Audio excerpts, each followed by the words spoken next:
what are the roadblocks that the panel feels, which a young researcher feels, which are the most common roadblocks that a young researcher faces?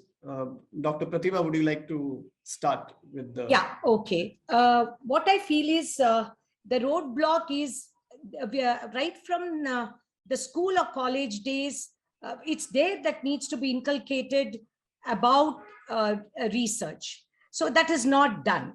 And our curriculum, which is based, is completely exam oriented. And when we are assessing any student, we do not give any scope for assessment or certain percentage of marks for research or attempt to do research. So we do not train them, as I said, to look around you. What is the problem do you face? Do you think you'd like to improve something? What is it that you see? See, that type of questioning oneself of what you look around is not there. We ask them to look into textbooks and we make them deep dive down into those textbooks. So the biggest roadblock they face is the thought process is only not there. And those who are there, they get discouraged because there's nothing encouraging for them to go into this process. So this is what I feel it's mainly the system in our country. Dr. Chinmay, would you like to add to that? What? Yeah. So as Madam has rightly said, that the first is culture of the research. It is actually missing in our context. And specifically, as Madam has mentioned, when junior people are starting research, and somehow, if it hurts the ego of senior, this is also one of the important factors. That तो एक dialogue है कि सब कुछ करने का लेकिन ego hurt नहीं करने का. So if the senior get hurted, they are also discouraged. Third thing, there are many predatory things are going on. So sometimes our juniors are not able to differentiate that what is actually correct and what is actually predatory. We have one question in the chat box. Yeah. If somebody is already published in the predatory journal, what to do? What to do? So in that case, I think it is actually a troublesome thing, because if you again publish, you can be caught for the plagiarism. Yeah. So I think you need to inform the university and take a guidance from principal's office that, okay, this is the predatory journal I came to know afterwards. So please guide me how to go about it. Because can I add one more thing in context of medical education? Yes. NMC has around published their criteria for consideration of promotion around 6 to 7 times in last 10 years. And it has created so much of havoc that sometimes people are not able to understand, and even the employee and the experts are also in dilemma. So clarity needs to be done from the central stand, and there are many indexing. They are also creating a problem. So these all are the things which ultimately create roadblocks for publication of the research. And one more thing I would like to add, that something has been put in our mind that always your research should be positive. So even if you are not able to prove your hypothesis, it also needs to get published. Even if it is non-significant research, then also it needs to be published. So these are the things which you need to clear, I think. Thank you. Just one more question, Dr. Chinmay, regarding what you spoke. So what steps is NMC taking towards fostering research and its promotion among the medical students? Yeah, right now, as far as they have reached up to PG student, that PG student has to compulsorily publish one article, have to send an article for publication. They have to present one paper and poster. That is for PG student. Yeah. And to become an associate professor, you need to have 2 publications. For becoming a professor, you need to have a total 3 publications.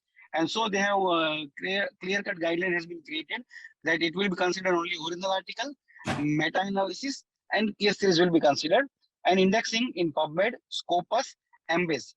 And sir, I think in one of the sessions I have heard about Indian Citation Index. So I mentioned. So people are actually confused between citation index and Indian citation index. SCI and this one. So that also need to be clarified.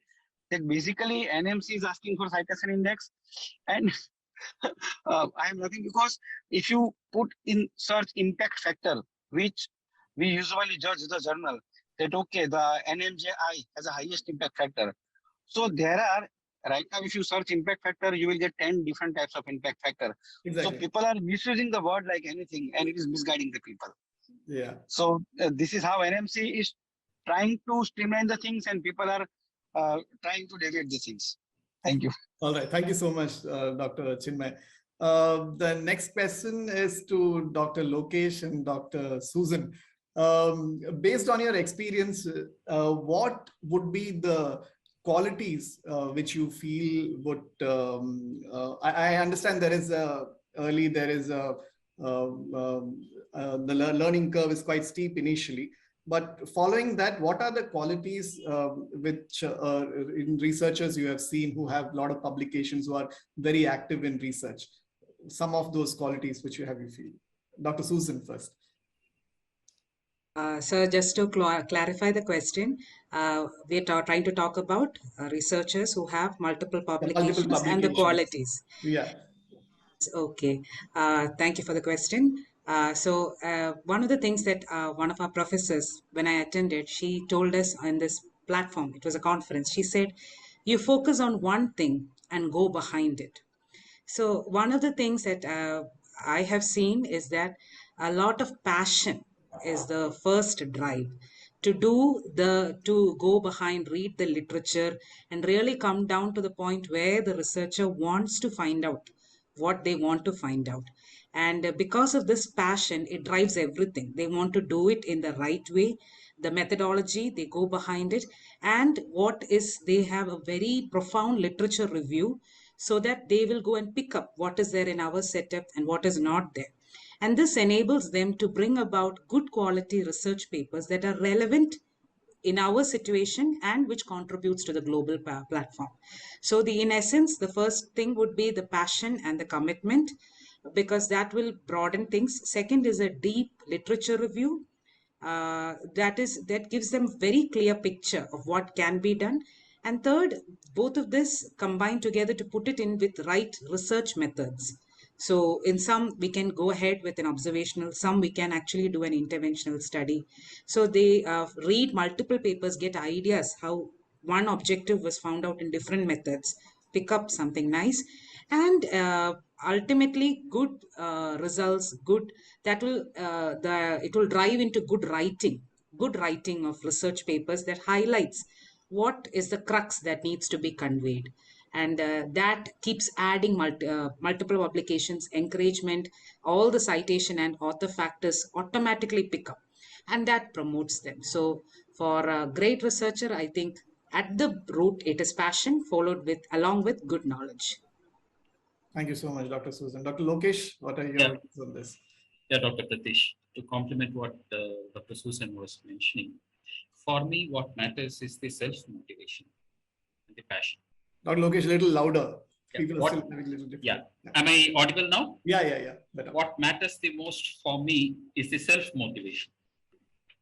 And research not for the sake of promotion.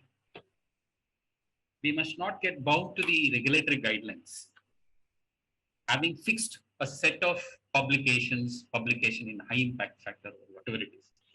When we look at successful so-called researchers, in the initial few days, their publication in high impact journals may be relatively less.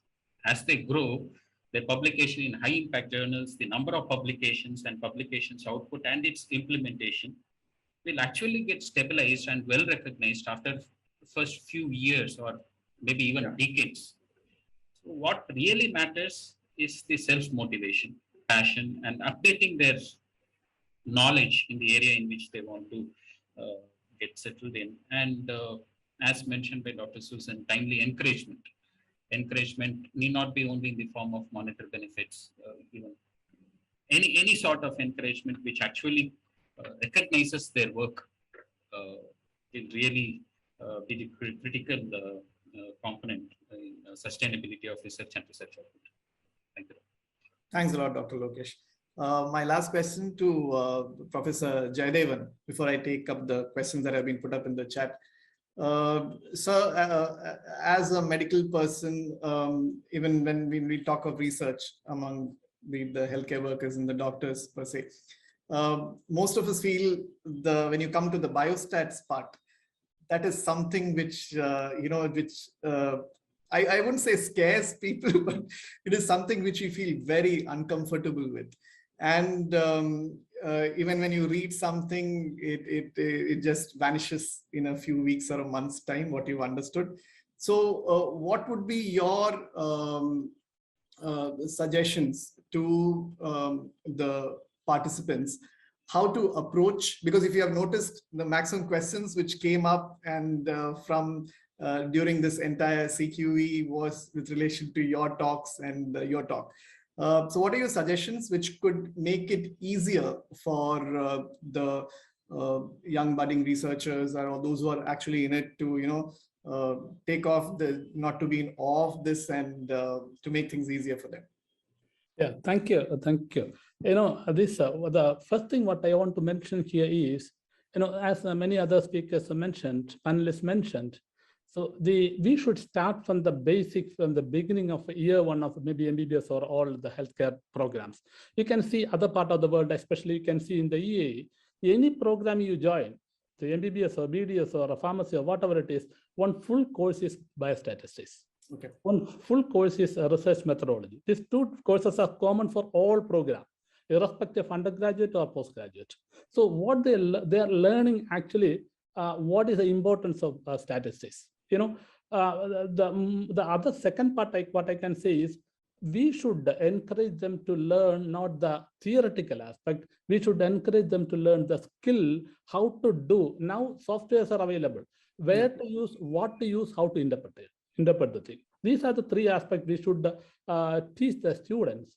So that, now I know, so in India also that competency-based curriculum is coming. There we can give more importance to the problem-based learning. We'll give certain problem and ask them to do this situation, what they do. And if they get this type of result, how they can interpret the result. So if we give that type of education, maybe they will be interested with that biostatistics and the research as well. And the second aspect, what I can say is, so it should be, we should create the passion among the students, how to go with that research. Not, so you should publish this many things or you should go this thing. No, so the passion should create the passion among the students. And another thing, you asked the first question regarding the roadblock. I'd like to say one more aspect here. As it's a roadblock is usually, I can say, because of the senior person. Senior person should give that way. And we should encourage them to publish. So we should know the importance of last author publication. So last author publications for promotion purpose or thing, don't count the first author. We should count the last author. How many last authors are there? Which means we are encouraging the juniors to come up. That's important, I think. Thank you. Thank you so much, Dr. May I add, Dr. Chinmay? Yes, Dr. Chinmay. I thought you would have a point in that. Yeah. Yeah. So right now, NMC has started one project. I can say that for faculty, it is compulsory to have a BCBR course. Yeah, the BCBR, yes. And same way, it is compulsory for postgraduate students also. In the second term, they have to finish it. If now, and it is very crisp. I request all the who are attending, they can go to the YouTube and search NPTEL BCBR. You will get all the 23 video. It is 23 modules available. It is a free. No charge for it. But if you want to give an exam, then you have to fill the form and then you have to pay the fees of 1,000. So that is very good initiative by Government of India and NMC to inculcate the research quality amongst PG student and as well as amongst the faculty. Can I make a point here? Yes, ma'am. Yeah. So looking at all this, in fact, being in a medical college and school, yes, there is that course and we all have to take it, and I have taken it, and ICMR comes up with these STS projects for students. So year on year, we have, at least every staff member will have 1 or 2 STS projects. It is there, but as what I feel, as I said, the roadblock or where this is when we do any, we are encouraging is, we're not allowing the connect between what's happening on the ground level, how do they identify problems, and then connect with the research. Many of the STS projects, frankly, the ICMR journal itself won't accept to publish them. So it's very now, what do you expect? What are you expecting out of this STS project?